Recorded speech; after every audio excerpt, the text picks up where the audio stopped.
Hi, good afternoon everyone. Thanks for tuning in, and a quick thank you as well to OBS Studio, the software that I'm producing this on.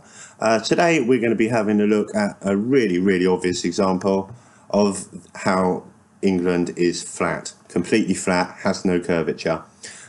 We've all heard before how the Panama Canal is flat and the River Nile is flat, and I'm going to show you today how the River Thames, which runs across the UK, we're all used to seeing pictures of it in London. It runs from the west of the UK in the Cotswolds across to London and into the sea over here. And if we have a look on Wikipedia, we'll find that the River Thames is 216 miles long. You can find out a few other things about it as well. Here's the pictures that you're used to seeing probably.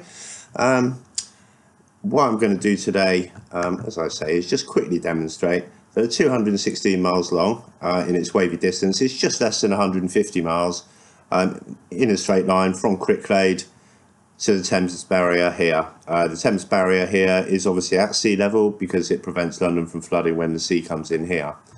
There should be a reasonable amount of curvature of the earth between Cricklade here and London here, and I'll just demonstrate that for you if we have a look on visual line of sight calculations dependent on the earth's curvature by David Senesac on davidsenesac.com.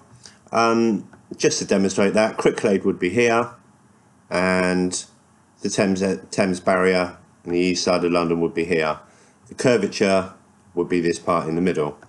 Now the curvature over that distance, I'm just going, before we do that, let's have a look. The altitude of Cricklade is 274 feet.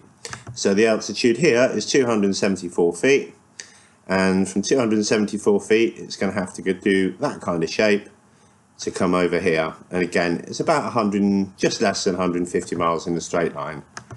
So if we scroll down, David Senesac has worked out these distances for us, and at 148 miles the curvature of the earth, if it is a globe, will be 14,496 feet.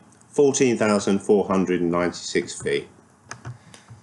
14,496 feet is the curvature between Cricklade and London. How I grew up along the River Thames and didn't realise this when I was about 4, I don't know. There is no curvature which does this along the River Thames. Firstly, half the River Thames, let's move that back up a bit, half the River Thames doesn't flow uphill. It doesn't run uphill from Cricklade till it gets to about Henley-on-Thames and then run downhill to the Thames estuary. Otherwise the Thames estuary would flood from the inside because it's just got,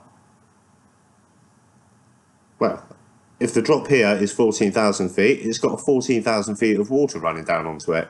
Quite clearly that's absolutely nonsense. There is no curvature in the South United Kingdom, and there is nothing in England at all which is anywhere near 14,000 feet tall.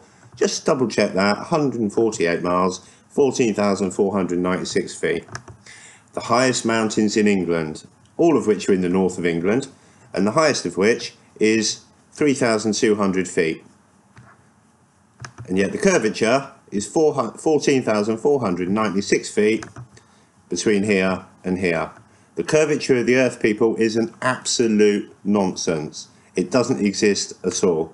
That's all I have to say today. I said it was a quick video. There is no curvature in the south of England. There's nothing in England which is anywhere near 14,000 feet tall, and yet the curvature here, if the earth is a globe, has to be 14,000 feet. So Henley and Marlow are therefore 14,000 feet higher than Cricklade or the Thames estuary, are they? No. Absolute nonsense.